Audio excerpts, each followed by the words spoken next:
তোর কথা শুনে বুকের ভেতরটা আমার শীতল হয়ে গেল বে। এতক্ষণ আমি বুঝতে পারছি যে এখনকার মেয়েদের ছাড়পত্র কেন এত বারবার হচ্ছে। মেয়ের মায়ের জন্য ওরাই তো আসল ভেলেন বে। মেয়েদের সংসার ভাঙার পেছনে সম্পূর্ণ 100% ওর মারা দায়ী থাকবে। বুঝছি না ওরা হবে তা ঘর বিয়ে দিতেই বা কে বলে ওদিকে। বিয়ে তো মা বাপের দিবেই রেখা পা, মেয়ে শেয়ানা হয়ে গেলে মেয়েকে আর ঘরে ভরে রাখবে, বিয়ে তো দিবেই। তা দিয়ার পরেও আবার এরকম ঝামেলা করছে কেন তাইলে? শোন খেপা, আমি তোকে একটা কথা বলি, তোর হুঁশ বুদ্ধিটা একটু কম বুঝলি তো, ওই জন্য তোর বুঝতে দেরি হয়েছে। তুই বুঝছিস অথচ লেটে বুঝছিস। তাই নাকি? লেটে বুঝছি আমি? আকুশ, মেয়েরা হচ্ছে সুখের পয়রা বুঝলি তো। যেখানে সুখ পাবে সেখানে ওরা বাসা বাঁধার চেষ্টা করবে। বে তা আমি ওর স্বামী যাবে, স্বামীর ঘর ছেড়ে পালাবে? পুরুষ মানুষ বোকা হয়, মেয়ে মানুষ বোকা হয় না বুঝলি তো। তুই তোর বউয়ের স্বামী হয়েছিস তা কি হয়েছে, কিন্তু তোর বউ যে তোকে মন থেকে সে ভাতার বলে স্বীকার করেনি। তাই নাকি? তাহলে কি স্বীকার করলি সে? তোর বউ তো আগে তো তোর সাথে সংসার করেনি, তোর সাথে প্রথম বিয়ে হয়ে প্রথম সংসার করতে এলো। আর সে যখনই 6 মাস থাকার পরে বুঝতে পারলো যে আমার লাইফটা এইভাবে কাটবে, এ হারামি বৈদ্যুৎ একটা 1200 না দেবে আমাকে জামদানি শাড়ি কিনে দিতে, না দেবে আমাকে কানের জিনিস কিনে দিতে, না দেবে আমাকে পায়ে তোড়া কিনে দিতে পারবে। আবার রাতেও ঠিকঠাক ভাবে আমাকে লাগাইছে না, রাত করে বাড়ি আইছো কেলাচোদা, এর সাথে থাকলে হবে না। চিট করে ফেলি আর মুখে মুচি দিয়ে আমাকে মায়ের বাড়ি পালাইতে হবে। আমার ভাতার পাক্কা 12 ইয়ার কাছে জীবনে কোনো সুখ শান্তি পাবো না, তাই আলাই আলাই পথ দেখি আমি। তাই মায়ের বাড়িতে এসে সবকিছু তার মাকে বলে দিয়েছে, মা তুই জামাই আমাকে জড়িয়ে ধরে রাতে করে না। পালাবে মা তো আবার ওই সমস্ত কথা মেয়ে হয়ে বলতে পারে? তাহলে আমি তোকে মিষ্টি কথা বলছি নাকি? না তুই সত্যি বলছিস, তবু একটু ডাউট হয়েছে। এখন আমি কি করবো? তুই অর্ধেক যেতে চাইছি, তুই একবার দেখ। পথের দেখায় আমি পথে নেমেছি, পরাণ কইলা বলো ভুইলা যায় না, সাকি রইল চন্দ্র সূর্য ছাইরা যামুনা, ছাইরা যামুনা। আসসালামু আলাইকুম শ্বশুর আব্বা। শালাকে না বা হাতে করে শালা ডান গালে চড় মারবো, চিনিস তোমাকে? গুদমারানি ভাই ফাদা কাবেলি ছোড়া। কে শ্বশুর আব্বা তোর? গাল পাকা মাঝে নাকি? কদিন আগে খেতে গেছিলি না, 1000 টাকা দিলাম, হাত থেকে তোর বউ টাকাটা নিল, মানে আমার শাশুড়ি। দাবার এসব কি উল্টো পাল্টা কথা হচ্ছে না? টাকাটা আমার পাইতে যাবে নাকি? কি ব্যাপার কি? ও বুকাচ্ছে এখানে কি করছে? এমএলএ সাহেবের মেয়ের সাথে কুকাজ করছিল না, মেরে খেতে দিল না। বন্ধু হয়ে এরকম কথা বলতে পারছিস তো? এরকম কথা শোনার কাজ করছিস দিবে? ও এখন কি বলতে চাইছে কি? ও এখন বলতে চাইছে এমএলএ সাহেবের মেয়েকে ভালোবাসা বিয়ে করবে। তা তোকে বলছি কেন এসব কথা? ও এমএলএ সাহেবের বউ আমার কাছে আছে না, সেই জন্য আমার বউকে পটি পাটি ও বলতে চাইছে যে ওর মেয়েটাকে নিয়ে দিতে। বে পটি পাটি কি বলছিস? আমি তো মেয়েটার জন্য কত মার খেয়েছি, কত গাল খেয়েছি, আমার বাবার উপরে কত অত্যাচার করেছি। আবার পটানো পটানো মানে পটানো আগে থেকে আসবে, তাহলে তোর কোনো হেল্প করবি না। ও আবার কি হেল্প করবে? ও তো নিজের জানলেই ও ব্যস্ত। তুই যদি অত মেয়েটাকে ভালোবাসিস তো অত বিচলা পুরুষে চলে যা, সেখানে দিল্লি চলে যা। তুই কি বলছিস বল? আমি তোর কথা শুনতে চাই, আমি ওর কথা শুনতে চাই না। আমার কথা শুনলে আমাকে টাইম দিতে হবে, অত তাড়াহুড়ো করে বললে হবে না। তোর এই 2 মাস থেকে টাইম হচ্ছে না, আর তোর বউকে বলতে পারছিস নাকি তোমার মেয়েকে লিয়া না এখানে? দেখেছিস ভাই কেমন জোর জবরদস্তি করছে? কাদা টেনশন পেছু ছাড়ছে না ফাদা। আমি এখন কি করবো বল তো?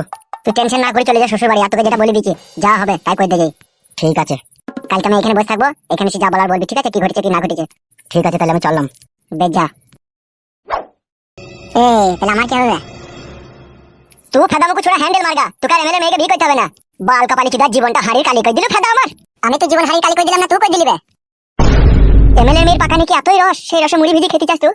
শুধু মুড়ি ভিজে খেতে চাই না, গিলাসে এনে পিয়ে মেরে খেতে চাইবে আমি। সর্বনাশ। সব দোষ এই কেলাচোদার। কেলাচোদা তো কোনো জিনিস তাকিয়ে দেখে না, না দেখি শুনি যে মেয়েটার বিয়েটা দিয়ে দিলি। ও না আসলে দেখলিও না কোন বাড়িতে দিছি কি না দিছি। তুই মাংমারানি কেলাচুদি মাগি আমার আর মাথাটা গরম করি না বুঝলি তো। তোর কথা শুনে আমার বিচির বিষ মাথায় উঠে গেছে। এ মা তোরা ঝগড়া করবি বলতো? এ মা আমি তো ঠিক কথাই বলছি রে, ও না বুঝি না শুনি তোর বিয়েটা দিয়ে দিলু, এবার তোর কপালটা পুইলি তো বল। এ মাগি মেয়ের কোনো দোষ নাইলো, মেয়েটাকে যত আশকাটা দিচ্ছিস তুই ঢেমুন, তুই হচ্ছিস পাক্কা ঢেমুন। মান মুখ মাঙে ছোড়া ফেদা করবেটা কি বলছিলা? ছোড়া আবার আমার দাস দিছিলা? ঠিক দেখো করবেটা আমি তোকে বলেছিলাম তুমি এটা বিয়ে দিয়ে দিগাই বাইতে। এলো মাগি তা মেয়ে বড় হয়েছে তো বিয়ে দিতে হবে না? বিয়েটা যে দিলি রে লক্ষ্য করবেটা, তুমি এটা কোন থাকতে চাইছ না কেন? অতক্ষণ বয়স হালকালো খান কি তোকে বুঝাইতে হবে না? তোর মেয়ে তোকে জমাইটা বাড়ি এলো, তাকে গাল গালা যদি মা ধর দিয়ে তুই খেদি দিলি, খান কি বাড়ি থেকে তাড়িয়ে দেবো, চিনি না তো আমাকে। ও ফেদা করবেটা তো সেটা তো জমাই দই রে, কাটা করবেটা আমার কি দোষ? আমি কি জমাইকে বলেছি নাকি বাড়ি থেকে পালাইতে? সে মান মুখ মাঙে ছোড়াতে চরম বরম করে রাত দিকে বাড়ি থেকে বেরিয়ে পালিয়ে গেল, তাহলে আমি কি করব রে? ও তো জমাই বাবা চলে এসে তো। আরে কাটা করবেটা তোর কি লজ্জা শরম নাই? তো আবার এসেছিস? কি রে জমাইকে ও কি গাল দিচ্ছিস তুই? না না ও ফেদা করবেটা যে কুকুরের মতো রাত দিকে পালিয়ে গেল, তো আমার আসার কি দরকার ছিল ওর? এসেছি কি আমি সাদের শাশুড়ি মা, অনেক দুঃখ কষ্ট নিয়ে এসেছি আমি তোর পাকানে চুমু খাবো বলে। খবরদার জামাইয়ের সাথে ঝগড়া শান্তি করো না। কে ও কেলাচোদার সাথে ঝগড়া শান্তি করবি? আমার বাল কিনতে করার লিগে ও এসেছে, মানুষের বাচ্চার মতো থাকলে থাকবি, না থাকলেও চলে যাবে। এটা কি হইলো? এটা আমি তোমাকে সিগন্যাল দিলাম মা, আমি ভেড়ার পাটা। দেখো আমার কথাটা শুনো। জি আমার শোনাবো, বলো। তুমি যদি ভদ্রভাবে আমার সাথে সংসার করতে চাও, আর আমি যা কিছু করবো তা যদি মেনে নিয়ে আমার সাথে সংসার করতে চাই, তাহলে এখানে থাকো, আর তুমি এখান থেকে চলে যাও। মেনে নেবো বিবি জান আমার, তোমার সবকিছু মেনে নেবো, তুমি যা খুশি করবো আমি সবই মেনে নেবো। আমি তো ভেড়ার পাটা হয়ে তোমাদের কাছে এলাম ধরা দিতে। এই বলছি দা ম্যা কইছি কেন? আব্বা গো তুমি রাগ করো না, আমি যদি একটু প্রমাণপত্র না দিই আমি এই বাড়ির জমাই, আমি একদম গারল ভেড়া, বউ আর শাশুড়ি যা বলবে তা আমি মাথা পেতে মানবো, সেই জন্য একটু প্রমাণ দিলাম। ইগিরা প্রমাণ দিতে হবে না আব্বা, তুমি রাগ করলে হবে কি করে শোনা আব্বা আমার? তুমি বয়স্ক লোক, তুমি আমার শ্বশুর, তুমি তো সবই বুঝো আব্বা জান, বুঝো না বলো? মনে আবার তোমার কোনো কুমতলব নাই তো? আমাকে বেশি সন্দেহ না করলে আমি খুশি হতাম শাশুড়ি মা। আমি তোমার মেয়ের জনির জং ছাড়াবার দায়িত্ব নিয়েছি, আমাকে সন্দেহ করাটা ভুল হয়েছে না মা? এ বোকাচোদা ঘরে যা, বালচোদা আমার খুব কথা বলে। এই তুই তো ঘরে নিয়ে যা। ঘরে এসো। হ্যাঁ শোনা বউ আমার, চলো। কি হলো, তুমি কি চিন্তা ভাবনা করছো? যাও রান্না বান্না যাবো, যাও। যদি কোনো ঘটনা ঘটে তার জন্য দেখবে তোমার মাথায় ঝাঁটা মারবো বলে দিলাম তোমাকে আমি। এ যা তো ফেদা, ঘটনা বানাইতেছে, যা রান্না করে গা। কি লাচুদা মিন সে অকর্মাচুদা পুরুষ। এই দিকের বেলায় নেই, ওই দিকের বেলায় খুব ভালো আছে ফিতা কুকুর বিটার। কেলা চুদি মাগি, তোকে জীবনে সুখ পেলাম লালো। তুই এমন জাঙ্গিয়া ভাতারি বউ আমার। আশ কাটা বটির পাটা খুললে পাটায় করে মাঙের চাটাম করে মারলে বুঝতে পারছিলাম আমি তোর কেমন ভাতা। তুই যখন আমাকে স্বামী বলেই মানবি না, তখন ফুল সজ্জা রাতে দুধের সাথে বিষ পাইল করে আমাকে খই দিতেই পারতিল। তাইলে এত কষ্ট এত যন্ত্রণা আমাকে আর সহ্য করতে হতো না রে বাড়া। বিয়ে করে মানুষ সুখের জন্য, আর সেই বিয়ে করে আমার জীবনে যে এত সুখ এসেছে, আমাকে রাত দিন কাঁদা ছাড়া আমার কোনো রাস্তা নাই রে বাড়া। তুই কি চাচ্ছিস বল, তোর মনের কথা বল। আমার একটাই কথা, শোনা বউ আমার, একবার আমার দিকে তাকাও। না আমি তাকাবো না তোমার দিকে, তোমাকে দেখতে ভালো লাগে না। তাকাও জান আমার ময়না পাখি। বালের ময়না পাখি, তখন মায়ের কথা শুনে আমাকে মারছে, আমাকে গাল দিচ্ছে। দেখুন আমাদের বাড়ি এসেছে বলে আমাকে কোন ময়না পাখি মারাইতেছে। এদের ভালোবাসা ছেলেরা কখনো ভুলতে পারে না, আর তুমি আমার বউ, আমি তোমাকে মনে প্রাণে ভালোবাসি। আমি একজন ছেলে, তুমি একজন মেয়ে, অতএব আমরা দুজনের স্বামী স্ত্রী। আমাদের দুজনের মাঝে যে ভালোবাসার সৃষ্টি হয়েছে তা কখনো শেষ হয়ে যাওয়ার নয়। কিন্তু সেই ভালোবাসাটাকে তিলে তিলে শেষ করে দিয়েছে তোমার মা ঢেমুন। ঢেমুন মাগি দু রকমের হয়, একটা কাঁচা ঢেমুন হয়, একটা পাকা ঢেমুন হয়। তোমার মা মানে আমার শাশুড়ি কাঁচাতে আর পাকাতে পাইল করে পাকা ঢেমুন। তারপরেও যেটা বলতে ইচ্ছা হচ্ছে, তোমার মা হচ্ছে 7 ঢেমুনের 1 ঢেমুন। ভাষাটা ঠিক করে বলো ঠিক আছে, খবরদার আমার মাকে গালাগালি দিও না। কেন গাল দেবো না আমার সোনা বউ, তুমি বলতে পারো। তোমার মা তো চাইছে না তুমি আমার সাথে সুখের সংসার করো। তোমার মা তো চাইছি জমাই ফাদা কুকুর বেটা এই বাড়ি থেকে পালাক। ও ধোয়ানি কুকুর বেটা, আলোর কুকুর বেটা, পুসানি কুকুর বেটা। আমার মা তোমাকে এইভাবে কোনোদিনও গাল দিয়েছে তুমি বেশি বেশি করে বলছো? তুমি এখন কি করে বুঝবো যে তোমার মা আমাকে ভালোবাসে গাল দেয় না? তুমি এখন 1 মাস থাকবে, তারপর আমি সিদ্ধান্ত নেব আমি যাবো কি যাবো না। আর তার আগে যদি তুমি তাড়াহুড়ো করো কিন্তু আমি যাবো না বলে দিচ্ছি। তাহলে এখন আমি কি করবো, তোমাদের বাড়িতেই থেকে যাবো এখন 1 মাস? থাকো। এটাই কি তোমার শেষ কথা? হ্যাঁ এটাই আমার শেষ কথা। আমি কিন্তু মায়ের কথা অমান্য হতে পারবো না। মায়ের কথা অমান্য হলে কিন্তু মা আমাকে ভালোবাসবে না, আমাকে গালাগালি দিবে, আর কখনো বাড়ি ঢুকতে দিবে না। সে তোমার মা ঢুকতে দিল আর না ঢুকতে দিল তাতে তো কোনো এসে যায় না। তুমি তো আমার বউ, আমার কাছে থাকবে। এখন 1 মাস থাক। কি আর করার আছে শোনাবো, তুমি যে তোমার মায়ের সাথে মিশে গেছে জান। ফালতু বকো না, তুমি ঘরে শোও ঠিক আছে? আমার একটু বাইরে কাজ আছে, আমি কাজ সেরে এখনই আসছি। কি কাজ আছে তোমার বাইরে? এখনই আসছি বললাম না, অত কই ফটো দাও কেন? সব জিনিস ওই জন্যই তো তোমার সাথে সংসার করতে চাই না, থাকতে চাই না বাল আমার। বেশ বেশ জান আমার, তুমি যাও, আমি ঘরে থাকছি।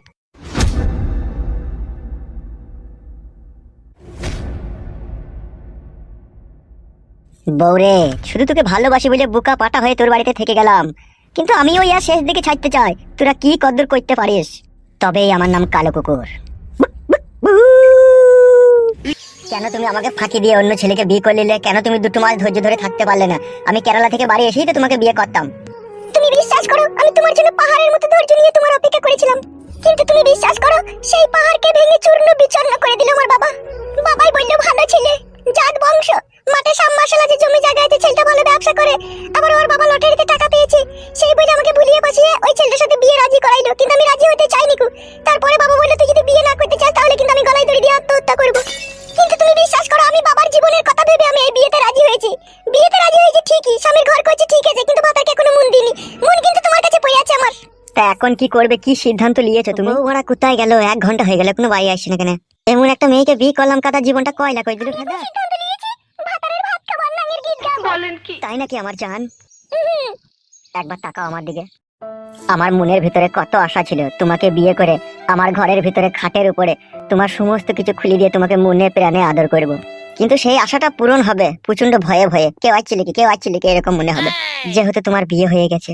এমনি তুমি কোনো চিন্তা করো না, মন থাকবে ভাতারের কাছে, জয়বন থাকবে তোমার কাছে। তোমার আবার চিন্তা কিসের? তোমার যেটা দরকার তুমি ঠিকই পেয়ে যাবে। আর তোমার জন্যই আমার স্বামীকে আমি বলে দিয়েছি যে আমি তোমাদের বাড়িতে থাকবো না, আমি এখানে থাকবো। আর থাকতে হলে তোমাকে এখানে থাকবে। আমি শুধু এখানে থাকছি শুধু তোমার জন্য, শুধু তোমাকে ভালোবাসি বলে এখানে আমি থাকবো। আর এখানে থাকলে তোমার সাথে আমার সব সময় দেখা হবে, কথা হবে, সবই হবে। এসো না জান, একবার কাছে এসো। তোমাকে বুকের ভিতরে জড়িয়ে রেখে মনে হচ্ছে তুমি আমারই বউ, তুমি আমারই বউ। আমার মনে হচ্ছে তুমি আমারই স্বামী। তোমাকে লাগাইতে খুব ইচ্ছা হচ্ছে জান। মেন্স হয়েছে কাল রাতে, 2 দিন পরে লাগাবে।